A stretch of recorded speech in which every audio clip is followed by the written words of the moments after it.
고려에는 왕이 있었습니다. 그런데 그 왕은 아무런 힘이 없었습니다. 진짜 권력자는 따로 있었습니다. 그는 왕이 아니었습니다. 왕족도 아니었습니다. 귀족도 아니었습니다. 그는 노비였습니다. 태어날 때부터 짐승처럼 부려지도록 정해진 몸. 이름조차 마음대로 가질 수 없었던 신분. 그런데 그 남자가 고려 왕조를 손아귀에 쥐었습니다. 왕은 그의 눈치를 봤습니다. 장군들은 그의 명령에 고개를 숙였습니다. 백성들은 그의 이름만 들어도 몸을 떨었습니다. 이 남자의 이름은 김준. 그는 어떻게 가장 낮은 곳에서 가장 높은 곳으로 올라갔을까요? 그리고 그 끝은 어땠을까요? 지금부터 그 이야기를 시작합니다. 때는 고려 중기. 이 나라는 겉으로는 멀쩡해 보였습니다. 수도 개경의 거리에는 사람들이 넘쳤고 절에서는 종소리가 울려 퍼졌고 왕은 궁궐 안에 앉아 있었습니다. 그러나 진실은 달랐습니다. 왕은 허수아비였습니다. 진짜 권력은 칼을 쥔 자들에게 있었습니다. 고려가 처음 세워졌을 때 이 나라를 움직이던 건 붓을 든 문신들이었습니다. 그들은 글을 읽고 시를 짓고 나라의 법을 만들었습니다. 그리고 칼을 든 무신들을 무시했습니다. 무신은 싸움꾼에 불과하다고 생각했습니다. 전쟁이 나면 불러쓰고 전쟁이 끝나면 구석으로 밀어두는 존재. 그것이 무신들에게 주어진 자리였습니다.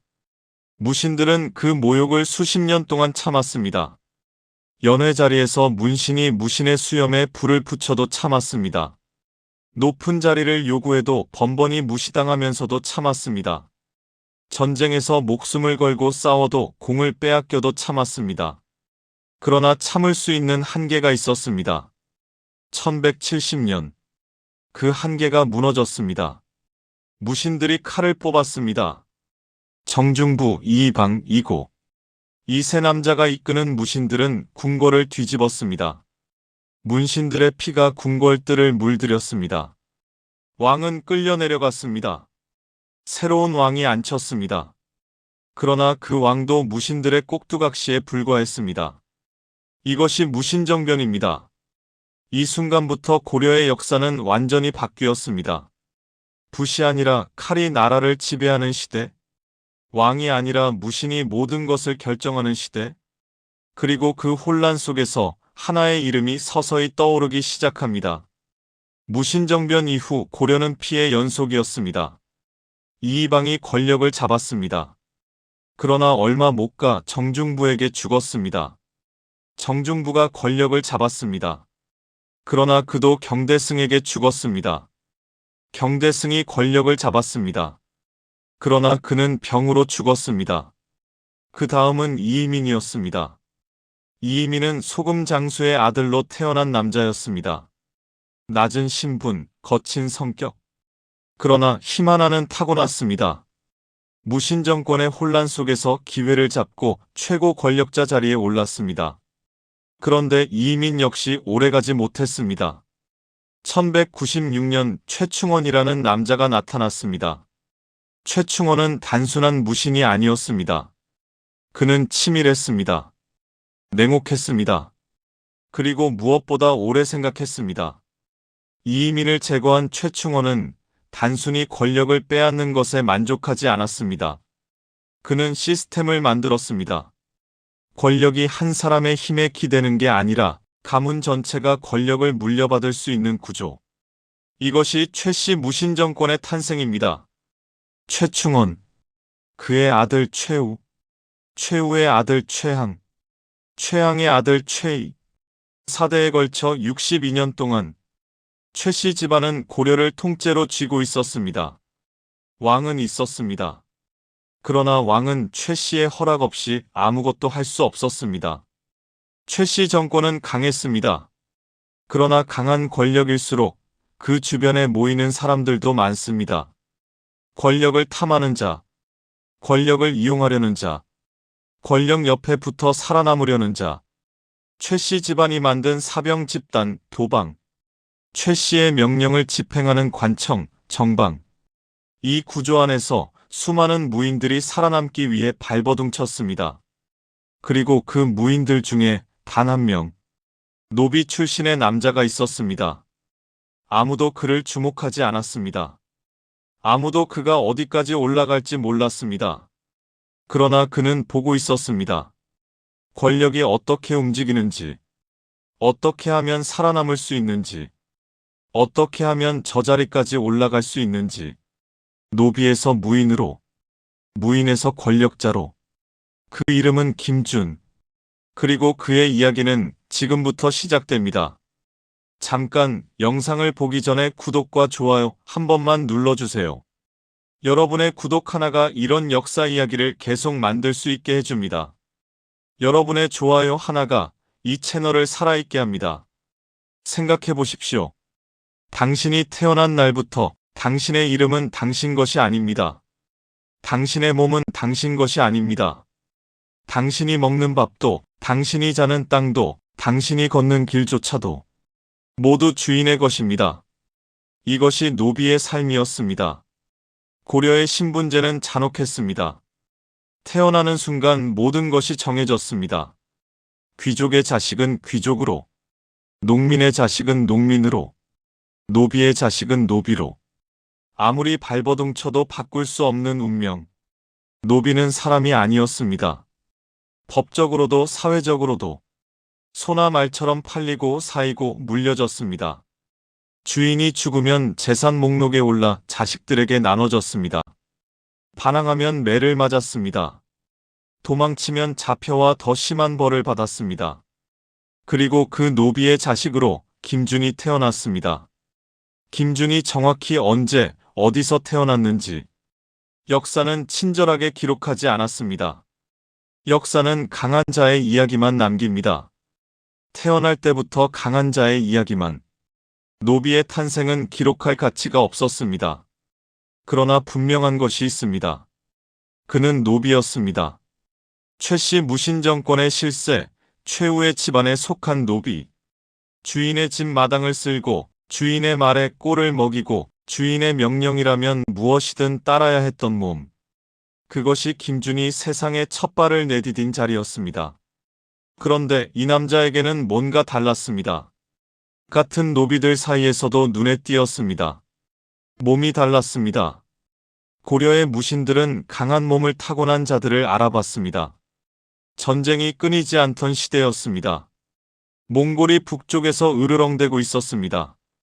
언제 칼을 들어야 할지 모르는 시절, 강한 몸은 곧 살아남을 수 있는 무기였습니다. 김준의 체격은 남달랐습니다. 눈빛도 달랐습니다. 복종하는 척하면서도 그 눈 안에는 꺼지지 않는 무언가가 있었습니다. 두려움이 아니었습니다. 분노였습니다. 조용하고 차갑고 깊은 분노. 최씨 무신 정권은 사병이 필요했습니다. 권력을 지키려면 칼이 필요했습니다. 믿을 수 있는 칼이. 그래서 최씨 집안은 노비 중에서도 강한 자들을 골랐습니다. 이것이 마별초의 시작이었습니다. 마별초. 말 그대로 별도로 선발된 특수부대. 이들은 최씨 가문의 사병이었습니다. 나라의 군대가 아니었습니다. 최씨를 위해 싸우고 최씨를 위해 죽는 자들. 그러나 그 대신 노비 신분에서 벗어날 수 있었습니다. 이것은 기회였습니다. 고려의 신분제 안에서 노비가 신분을 바꿀 수 있는 거의 유일한 통로. 칼을 잘 쓰면 됩니다. 싸움에서 살아남으면 됩니다. 주인에게 쓸모있음을 증명하면 됩니다.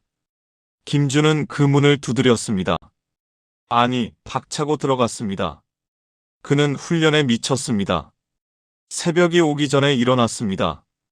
남들이 쉬는 시간에도 칼을 잡았습니다. 몸이 부서져라 단련했습니다. 왜였을까요? 단순히 자유를 원했기 때문만은 아니었습니다.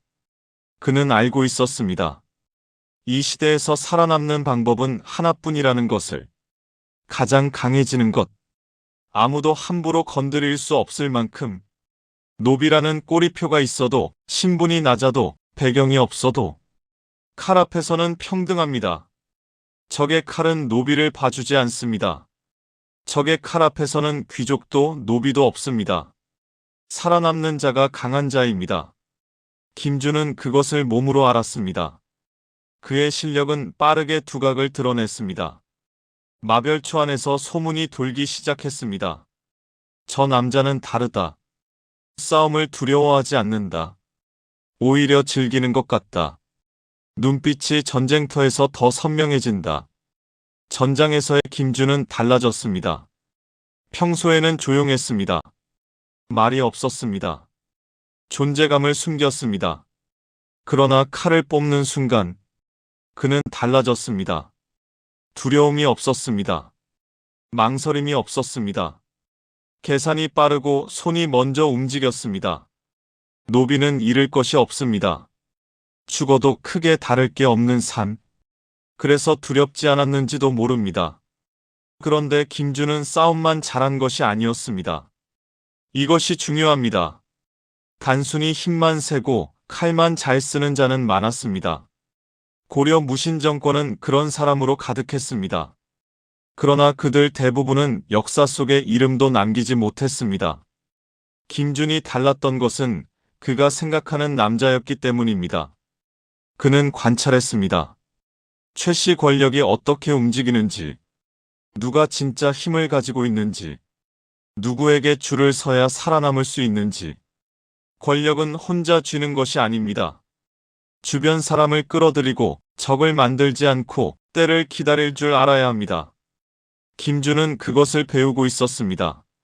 전쟁터에서는 칼로, 권력판에서는 눈으로. 당시 고려는 몽골의 침략으로 불타고 있었습니다. 1231년 몽골의 1차 침략. 고려 전역이 짓밟혔습니다. 몽골 기마병은 들판을 달렸고 마을은 불에 탔고 사람들은 도망쳤습니다. 최씨 무신 정권은 결단을 내렸습니다. 강화도로 천도합니다. 섬 안으로 들어가면 몽골 기병이 따라오지 못한다는 계산이었습니다. 그러나 그것은 백성들을 버리는 결정이기도 했습니다. 지배층은 배를 타고 강화도로 들어갔습니다.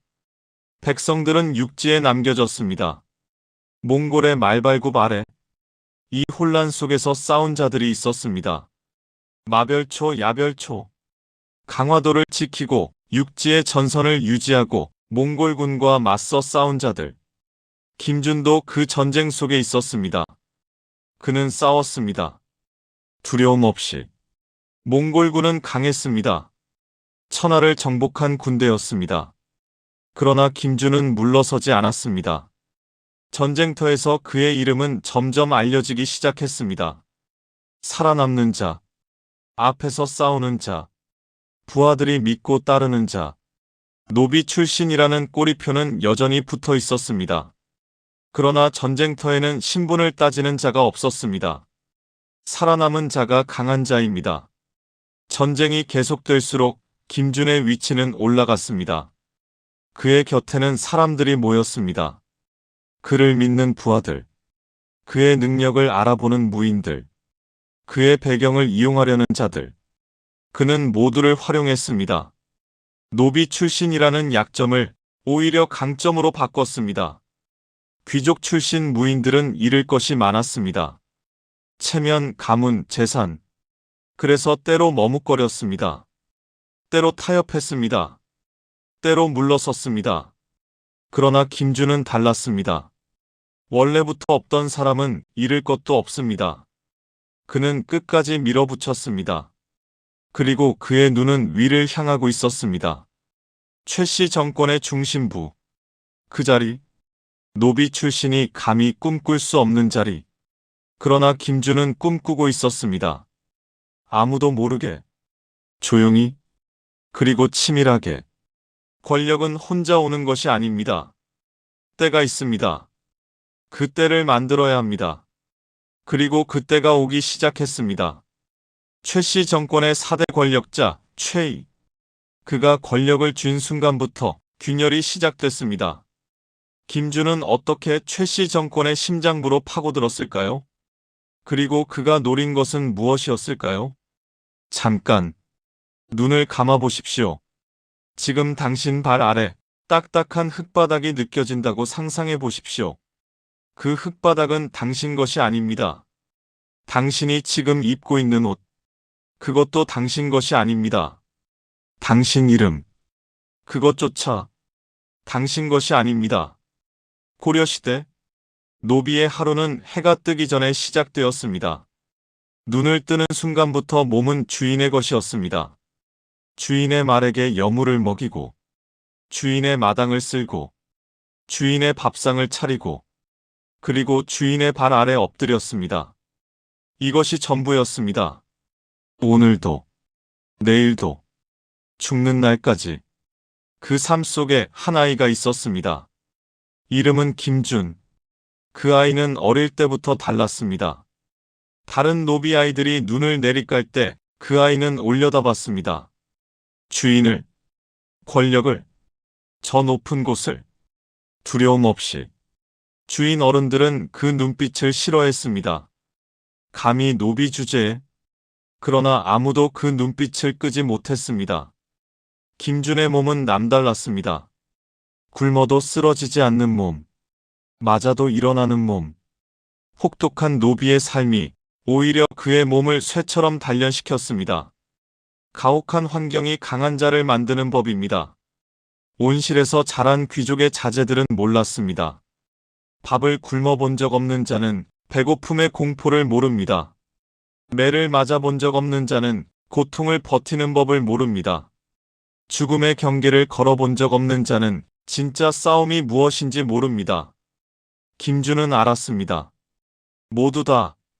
어느 날 김준에게 기회가 왔습니다. 최씨 무신 정권은 사병이 필요했습니다. 강화도 천도 이후 몽골의 침략이 끊이지 않았습니다. 최씨 가문을 지킬 칼이 필요했습니다. 그래서 노비 중에서도 강한 자들을 뽑았습니다. 마별초. 이 특수부대에 들어가면 노비 신분에서 벗어날 수 있었습니다.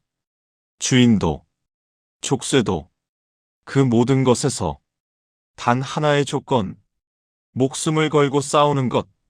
김준은 망설이지 않았습니다. 단 1초도. 그는 손을 들었습니다. 주위의 노비들은 수군댔습니다. 전쟁터에 나가면 죽는다고. 몽골군의 칼에 고꾸라지는 게 뻔하다고. 차라리 지금처럼 사는 게 낫지 않냐고. 김준은 그 말을 듣고 비로소 처음으로 웃었습니다. 차라리 지금처럼 산다고. 이것이 사는 것입니까? 마별초 훈련장. 새벽 4시. 날이 밝기 전 김준은 이미 일어나 있었습니다. 칼을 들었습니다. 처음에는 칼이 무거웠습니다. 손바닥에 피가 났습니다. 팔이 떨렸습니다. 그래도 멈추지 않았습니다. 다른 사람들이 자는 시간에 훈련했습니다. 다른 사람들이 쉬는 시간에 훈련했습니다. 다른 사람들이 포기할 때 다시 일어났습니다. 이유는 단 하나였습니다. 돌아가지 않겠다. 그 흙바닥으로, 그 발 아래로, 그 이름 없는 삶으로, 절대로. 동료들은 처음에 비웃었습니다. 노비 출신 주제에 무인의 집안도 아니고 배운 것도 없고 백도 없고. 그러나 비웃음은 오래가지 않았습니다. 훈련이 시작되는 순간 김준은 달라졌습니다. 두려움이 없었습니다. 일반적인 무인은 싸움 앞에서 본능적으로 움츠러듭니다. 살아남고자 하는 본능. 그것이 때로는 발목을 잡습니다. 그러나 김준은 달랐습니다. 노비의 삶은 이미 오래전에 그 본능을 지워버렸습니다. 죽음이 두렵지 않은 자. 이런 사람이 가장 무섭습니다. 전쟁이 왔습니다. 몽골군. 1231년, 1232년, 1235년. 파도처럼 밀려왔습니다. 고려의 산하가 불에 탔습니다. 마을이 사라졌습니다. 사람들이 쓰러졌습니다. 그 전쟁터에 김준이 있었습니다. 첫 번째 전투. 적과 마주친 순간 주변 동료들의 얼굴이 하얗게 질렸습니다. 몽골군은 달랐습니다. 세계 최강의 군대. 칭기즈칸이 만든 정복기계. 그들의 눈빛은 살기로 가득했습니다. 그런데 김준은 오히려 앞으로 나갔습니다. 한 발, 두 발. 동료들이 뒤에서 외쳤습니다. 미쳤냐고. 죽고 싶냐고. 김준은 듣지 않았습니다. 그의 눈에는 적만 보였습니다. 칼이 부딪혔습니다. 쇳소리가 울렸습니다. 몸이 움직였습니다. 훈련이 몸에 새겨진 대로. 본능이 아니라 단련. 생각이 아니라 몸. 그리고 적이 쓰러졌습니다. 그 순간을 동료들은 오래 기억했습니다. 전쟁터에서 처음으로 앞으로 나간 남자. 그리고 살아서 돌아온 남자. 노비 출신. 아무 배경도 없는, 아무도 주목하지 않았던 그 남자가 전쟁터에서 가장 빛났습니다.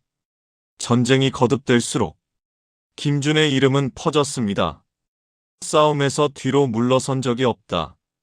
부하들 앞에 서서 칼을 든다. 죽음 앞에서 웃는 남자. 그 평판은 단순히 용감하다는 것이 아니었습니다. 전쟁터에서 살아있는 자는 강한 자입니다. 그리고 김준은 계속 살아있었습니다. 그러나 여기서 잊지 마십시오. 김준은 단순한 싸움꾼이 아니었습니다. 이것이 그를 단순한 무인과 구분짓는 것입니다. 그는 전쟁터에서도 생각했습니다. 싸우면서 봤습니다. 권력은 어떻게 흘러가는가? 최씨 가문의 명령은 누구를 통해 전달되는가? 어떤 자가 신임을 얻는가? 어떤 자가 제거되는가? 그의 눈은 칼끝이 아니라 그 너머를 보고 있었습니다. 최씨 정권의 심장부. 그 자리. 왕도 아니고 귀족도 아니고 어떤 가문도 차지해 본 적 없는 자리를 노비 출신의 이 남자가 노리고 있었습니다. 아무도 몰랐습니다. 아직은. 생각해 보십시오. 이 남자의 시작을 태어날 때부터 짐승 취급을 받았습니다. 이름도 없이 살아야 했습니다. 꿈을 꾸는 것조차 허락되지 않았습니다. 그런데 그는 포기하지 않았습니다. 단 한 번도 세상이 정해준 자리를 거부했습니다. 그것이 김준이라는 남자입니다. 역사는 강한 자의 이야기를 남긴다고 했습니다. 그런데 때로는 가장 낮은 곳에서 시작한 자가 가장 오래 역사에 남습니다. 왜냐하면 그 이야기가 가장 믿기 어렵기 때문입니다. 노비에서 무인으로, 무인에서 권력자로, 그리고 고려 최고의 권력자로. 그 여정은 지금부터 시작됩니다. 아직 김준의 손에는 노비의 흙이 묻어 있습니다. 그러나 그 손이 머지않아 고려의 왕을 움직이게 됩니다. 권력자 곁에는 항상 두 종류의 사람이 있습니다. 하나는 보이는 사람, 당당하게 나서고 목소리를 높이고 자신을 드러내는 사람. 또 하나는 보이지 않는 사람, 조용히 곁에 있고 묵묵히 일을 처리하고 결코 앞에 나서지 않는 사람. 권력자는 첫 번째 사람을 씁니다. 그러나 두려워하는 것은 두 번째 사람입니다. 김준은 두 번째 사람이었습니다. 전쟁터에서 이름을 알린 김준은 이제 최씨 정권의 내부로 들어왔습니다. 그는 달라진 것이 없었습니다. 여전히 조용했습니다. 여전히 앞에 나서지 않았습니다. 여전히 고개를 숙였습니다. 그러나 그 눈은 모든 것을 기록하고 있었습니다. 최씨 정권의 구조를 이해해야 합니다. 최충원이 세운 이 권력은 단순한 무력이 아니었습니다. 정방이라는 인사기관, 도방이라는 사병 조직, 서방이라는 문객 집단, 이 세 개의 축이 맞물려 고려 전체를 움직였습니다. 왕은 있었지만 왕이 아니었습니다. 진짜 왕은 최씨였습니다. 최충원이 죽고 최후가 물려받았습니다. 최후가 죽고 최항이 물려받았습니다. 최항이 죽고 최희가 물려받았습니다. 4대 62년 마치 왕조처럼. 그런데 권력이란 것은 내려올수록 약해지는 법입니다. 최충원은 냉혹했습니다. 두려움의 대상이었습니다. 최후는 치밀했습니다. 통제의 달인이었습니다. 최양은 그럭저럭 유지했습니다. 그러나 최이는 달랐습니다. 최씨 정권의 4대 권력자. 그는 아버지 최양에게 권력을 물려받았습니다. 그러나 그것은 물려받은 권력이었습니다. 스스로 쟁취한 것이 아니었습니다. 손에 쥐어진 권력. 그 권력이 얼마나 무거운지, 그 권력을 지키기 위해 무엇을 해야 하는지 최이는 몰랐습니다. 아니, 알고 싶지 않았습니다. 그는 권력보다 향락을 좋아했습니다. 술을 마셨습니다. 여자를 가까이 했습니다. 정사를 멀리 했습니다. 그러면서 동시에 자신의 주변을 의심했습니다. 강한 자를 경계했습니다. 능력 있는 자를 두려워했습니다. 충성스러운 자조차 믿지 않았습니다. 이것이 가장 위험한 권력자의 모습입니다. 무능하면서 의심이 많은 자. 김주는 그것을 알았습니다. 그는 최이의 곁에서 지켜봤습니다. 권력의 균열이 어디서 시작되는지, 사람들의 불만이 어디로 향하는지, 누가 진심으로 최 씨를 따르고 누가 속으로 등을 돌렸는지 그는 기다렸습니다. 서두르지 않았습니다. 권력을 빼앗으려다 실패한 자들은 항상 너무 일찍 움직인 자들이었습니다. 때를 잘못 읽은 자들이었습니다. 김주는 달랐습니다. 그는 때가 올 때까지 독을 품고 기다리는 뱀처럼 조용히, 차갑게 숨을 참았습니다. 그 사이에도 그는 움직였습니다. 아무도 모르게 사람들을 모았습니다. 전쟁터에서 함께 싸운 동료들, 최 씨에게 불만을 품은 무인들, 신분의 벽에 막혀 분노하던 자들. 김주는 그들에게 다가갔습니다. 그런데 그는 대놓고 말하지 않았습니다.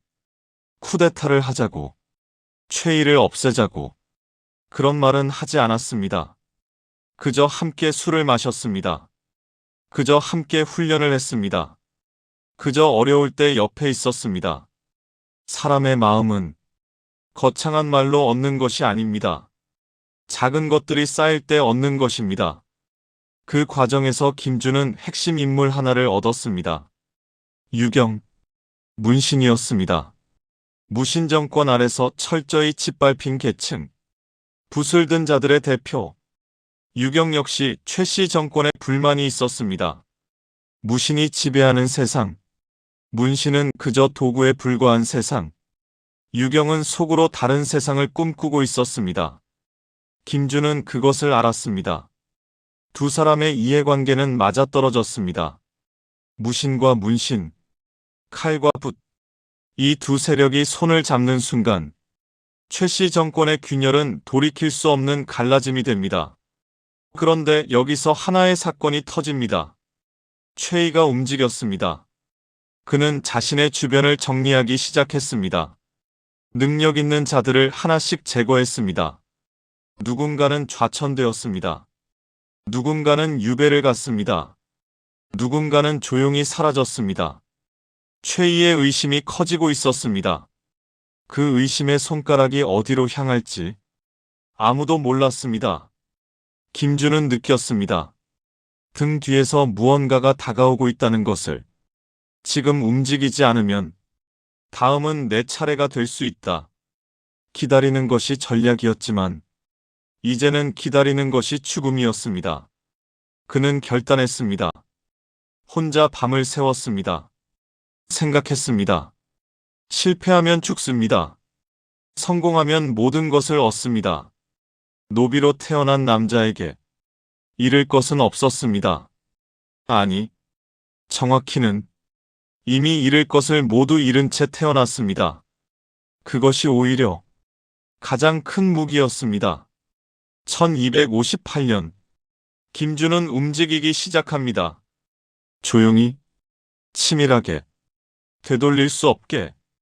그가 준비한 것은 단순한 무력이 아니었습니다. 명분이었습니다. 무신정권 100년, 그 폭압과 혼란, 몽골의 침략 속에서도 백성은 안중에도 없는 최 씨, 그리고 그 최 씨 아래서 신음하는 모든 자들. 김주는 자신의 쿠데타를 개인의 욕망이 아니라 시대의 요청으로 포장했습니다. 이것이 진짜 정치입니다. 그 밤, 김준의 주변에 사람들이 모였습니다. 아무 말이 없었습니다. 눈빛만 교환했습니다. 모두 알고 있었습니다. 오늘 밤, 모든 것이 바뀐다는 것을, 아니면 모든 것이 끝난다는 것을.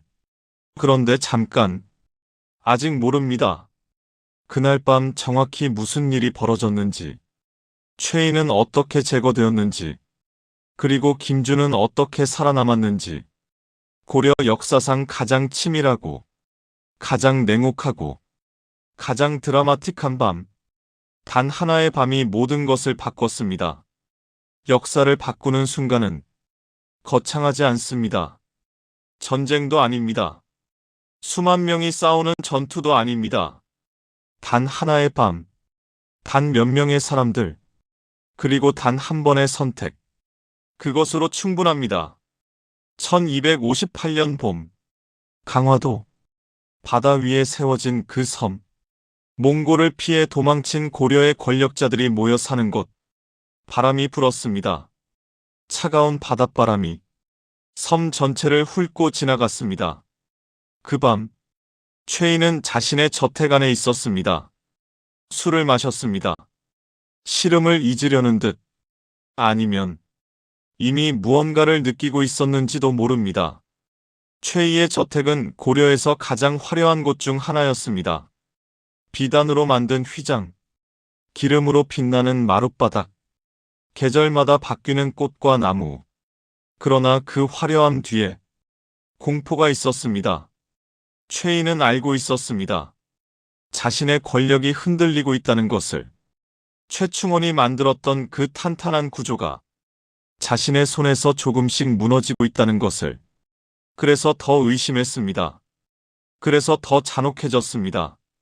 그래서 더 많은 사람들을 적으로 만들었습니다. 그 밤, 김준은 저택에서 멀지 않은 곳에 있었습니다. 그는 술을 마시지 않았습니다. 밥도 먹지 않았습니다. 그저 앉아 있었습니다. 눈을 감은 채 숨을 고르며.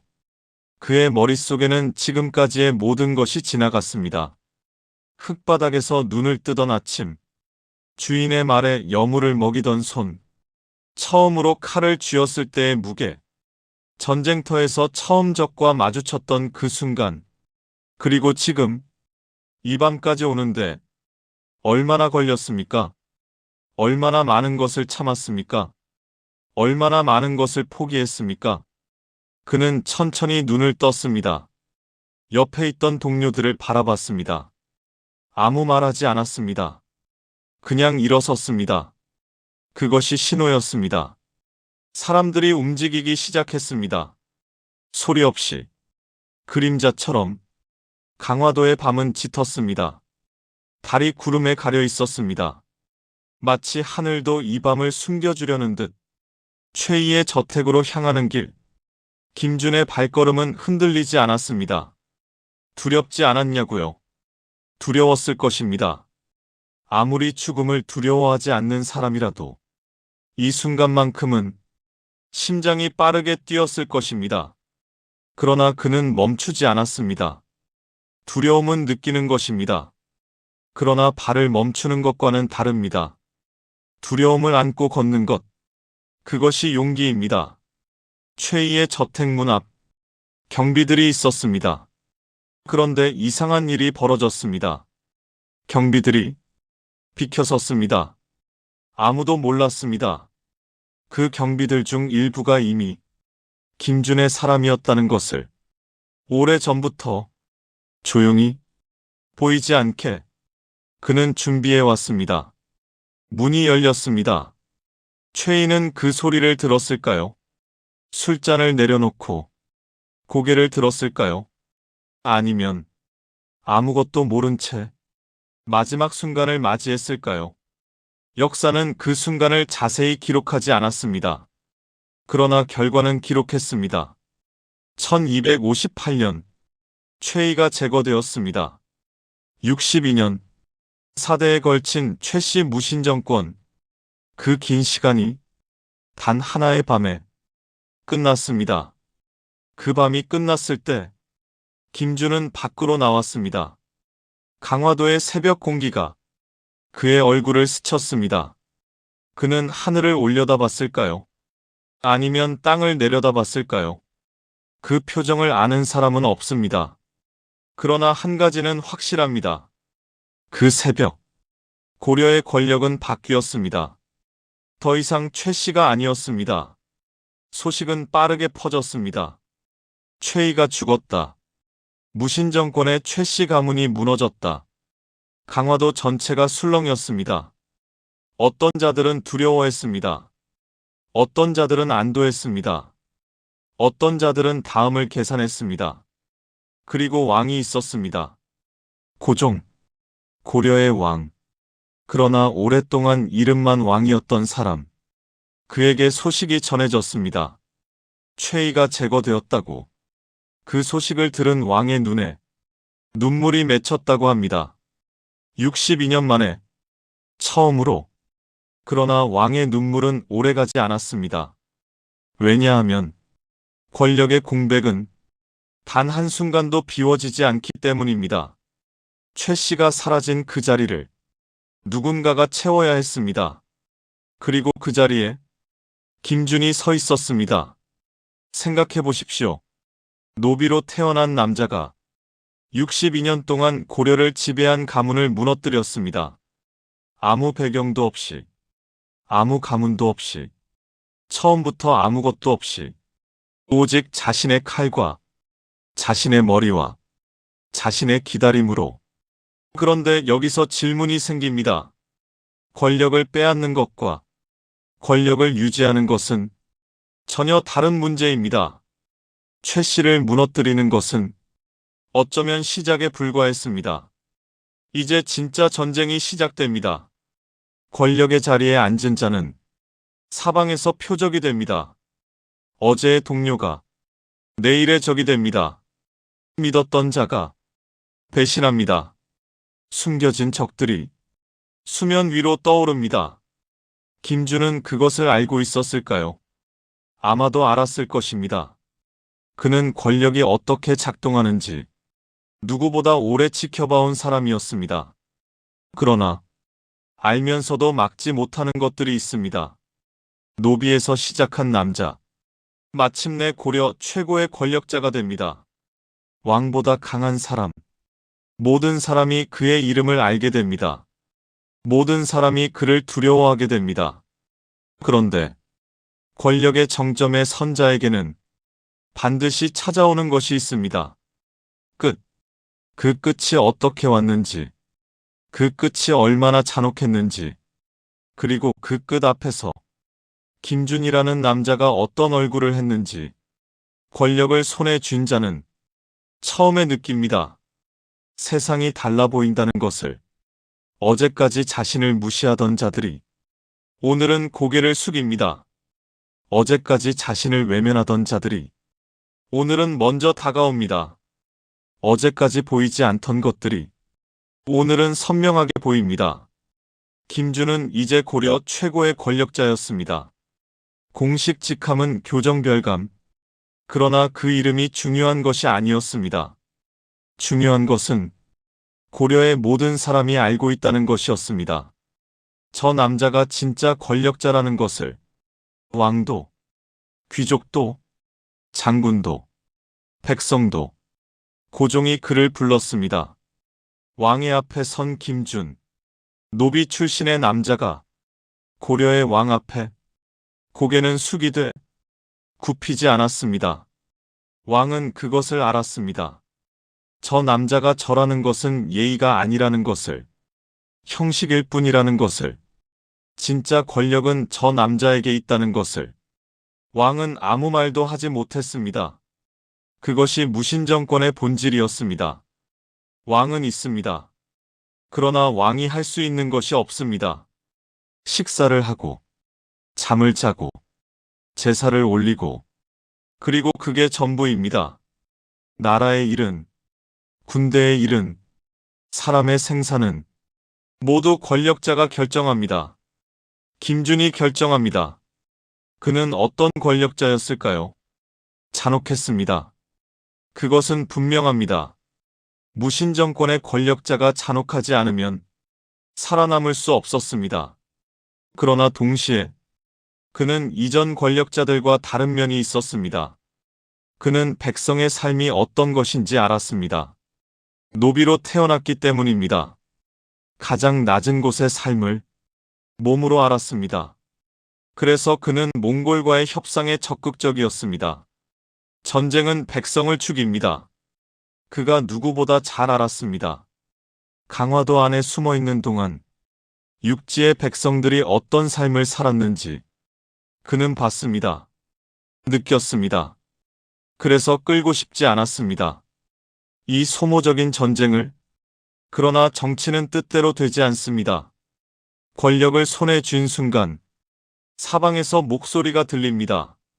전쟁을 계속해야 한다는 자, 몽골에 굴복하면 안 된다는 자, 지금이 기회라며 더 많은 것을 요구하는 자, 그리고 그 모든 목소리 뒤에는 자신의 이익을 계산하는 눈들이 있었습니다. 김준은 혼자였습니다. 권력의 정점은 가장 외로운 자리입니다. 믿을 수 있는 사람이 없습니다. 모두가 웃으며 다가옵니다. 그러나 그 웃음 뒤에 무엇이 있는지 김준은 누구보다 잘 알았습니다. 자신이 그렇게 했으니까요. 웃으며 다가갔습니다. 조용히 관찰했습니다. 그리고 때를 기다렸습니다. 그것이 자신의 방식이었습니다. 이제 누군가 자신에게 같은 방식을 쓰고 있을지도 모릅니다. 그 공포가 권력자를 서서히 갉아먹기 시작합니다. 김준은 주변을 통제하기 시작했습니다. 충성스럽지 않아 보이는 자를 제거했습니다. 너무 능력 있는 자를 멀리했습니다. 자신에게 직언하는 자를 불편해했습니다. 이것은 최이가 하던 짓이었습니다. 그가 그토록 경멸하던 최이가 그가 하던 짓을 자신이 하고 있었습니다. 권력은 사람을 바꿉니다. 아니, 정확히는 권력은 사람 안에 숨어있던 것을 꺼냅니다. 두려움, 의심, 탐욕, 누구에게나 있는 것들. 그러나 권력이 없을 때는 숨겨져 있습니다. 권력이 생기는 순간 그것들이 밖으로 나옵니다. 그리고 바로 그때 그림자가 다가오기 시작했습니다. 역사를 보면 알 수 있습니다. 권력자를 무너뜨리는 것은 멀리 있는 적이 아닙니다. 항상 가장 가까운 곳에서 옵니다. 김준의 곁에는 이면이 있었습니다. 함께 최이를 제거한 동지, 쿠데타 그 밤을 함께 걸었던 사람, 서로의 목숨을 맡겼던 사이. 이면은 능력이 있었습니다. 전쟁터에서도 두각을 드러냈습니다. 사람을 끌어모으는 힘도 있었습니다. 그리고 무엇보다 야망이 있었습니다. 처음에는 몰랐습니다. 아니, 어쩌면 알면서도 외면했을 것입니다. 함께 죽음의 문턱을 넘은 사람이 자신을 배신할 리 없다고. 그러나 권력의 세계에는 영원한 동지가 없습니다. 오직 영원한 이익만 있습니다. 이면은 조용히 움직이기 시작했습니다. 사람들을 모았습니다. 불만을 가진 자들을 끌어당겼습니다. 김준이 너무 강해졌다고. 김준 혼자 모든 것을 결정한다고. 이것은 최 씨와 다를 것이 없다고. 그 말은 틀리지 않았습니다. 그러나 그 말을 하는 자의 목적은 더 나은 세상이 아니었습니다. 그 자리에 자신이 앉고 싶은 것이었습니다. 김준은 눈치챘을까요? 아마도 느꼈을 것입니다. 무언가 달라졌다는 것을, 공기가 변했다는 것을, 가장 가까운 사람의 눈빛이 조금씩 달라지고 있다는 것을. 그러나 그는 결정적인 실수를 했습니다. 알면서도 움직이지 않았습니다. 왜였을까요? 피로했을 것입니다. 노비로 시작해서 전쟁터를 누비고 쿠데타를 설계하고 권력을 잡고 그것을 지키는 것까지 수십 년의 긴장이 몸과 마음을 갉아먹었을 것입니다. 아니면 설마 하는 마음이었을까요? 저 사람만은 설마 그 설마가 사람을 죽입니다. 역사는 항상 같은 말을 합니다. 권력자의 최후는 방심에서 온다고. 1268년 쿠데타로 권력을 잡은 지 10년. 이면이 움직였습니다. 그 밤도 강화도였습니다. 10년 전 김준이 최희의 저택으로 걸어가던 그 밤처럼 이번에는 이면이 걸어가고 있었습니다. 김준을 향해. 김준은 그 밤 무엇을 하고 있었을까요? 역사는 기록합니다. 그는 준비가 되어 있지 않았다고. 칼이 왔습니다. 10년 전 그가 최희에게 했던 것처럼 이제 그에게 돌아왔습니다. 권력의 세계에는 규칙이 있습니다. 올라간 자는 반드시 내려옵니다. 칼로 권력을 잡은 자는 칼로 권력을 잃습니다. 그것을 김준이 몰랐을까요? 알았을 것입니다. 누구보다 그 규칙을 잘 아는 사람이었습니다. 그러나 자신에게 올 것이라고는 어쩌면 생각하지 못했을 것입니다. 권력의 가장 큰 함정이 그것입니다. 모두에게 일어난 일이 나에게는 일어나지 않을 것이라는 착각. 김준이 쓰러졌습니다. 고려 최고의 권력자, 왕보다 강했던 남자, 노비에서 시작해 모든 것을 손에 넣었던 남자. 그의 죽음은 화려하지 않았습니다. 영웅의 최후처럼 전장에서 쓰러진 것이 아니었습니다. 수많은 사람의 기억 속에 남을 그런 마지막이 아니었습니다. 권력자의 죽음은 대부분 그렇습니다. 어느 날 밤 칼이 오고 그것으로 끝납니다. 그가 죽은 뒤 강화도는 조용했습니다. 놀랍도록 아무 일도 없었다는 듯 조용했습니다. 이것이 권력의 잔혹함입니다. 그토록 무서운 자가 사라지는 순간 세상은 담담하게 다음으로 넘어갑니다. 이면이 그 자리를 채웠습니다. 그러나 이면도 오래가지 못했습니다. 이면의 아들 이뮤무가 권력을 이었습니다. 그러나 그도 결국 제거되었습니다. 무신 정권은 그렇게 끝났습니다. 100년의 역사가 하나씩 하나씩 무너졌습니다. 그리고 왕권이 돌아왔습니다. 그러나 그것은 또 다른 이야기입니다. 다시 김준으로 돌아옵니다. 이 남자를 어떻게 평가해야 할까요? 악인입니까? 그는 권력을 위해 사람을 죽였습니다. 영웅입니까? 그는 62년 무신 정권의 역사를 바꾼 사람입니다. 정답은 없습니다. 역사에는 완전한 악인도 완전한 영웅도 없습니다. 다만 한 가지는 분명합니다. 그는 포기하지 않았습니다. 세상이 그에게 정해준 자리가 있었습니다. 흙바닥, 발 아래, 이름도 없는 자리. 그러나 그는 거부했습니다. 그 자리를, 그 운명을, 그 세상이 정한 규칙을, 그 거부가 그를 역사에 남겼습니다. 수백 년이 지난 지금 우리가 그의 이름을 부르는 이유가 그것입니다. 김준, 노비 출신, 고려 최고 권력자. 그 두 문장 사이의 거리, 그 거리를 걸어간 한 남자의 이야기. 고려 무신정권 1170년에 시작해서 1270년에 끝났습니다. 100년. 그 100년 동안 왕은 15번 바뀌었습니다. 그러나 진짜 권력자는 항상 왕이 아닌 사람이었습니다. 그 100년의 역사가 우리에게 말하는 것은 무엇일까요?